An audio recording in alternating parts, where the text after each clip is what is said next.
मेरा नाम तारक है। गुजारा बस अल्लाह गुजारा करने वाला बंदा कौन है। 30-35 साल हो गए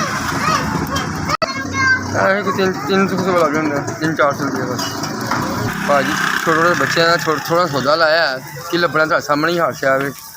थोड़ा सौदा लाया 300-400 लभदा है।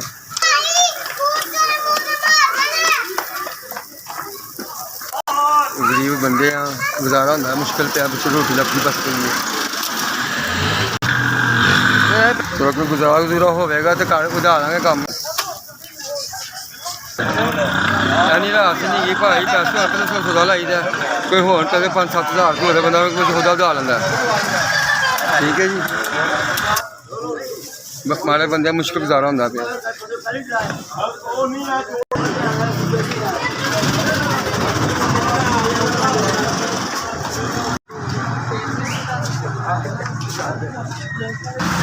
मोबाइल नहीं गा मेरे को, मैं माड़ा बंदा हूँ। अच्छा उनका भला करे अल्लाह पाक, भला करे जिन्हें मेरा फायदा किया, जिन्हें अंजाम दी गई यार। जिन्हें रिज़्क दिता फायदा 4,000 दिता वे, अल्लाह ने जिंदगी फायदा करे, भला करे, उनका जिंदगी बढ़ावे अल्लाह पाक उनकी।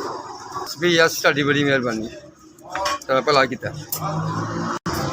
SBS भला किया, जिंदगी करे अल्लाह।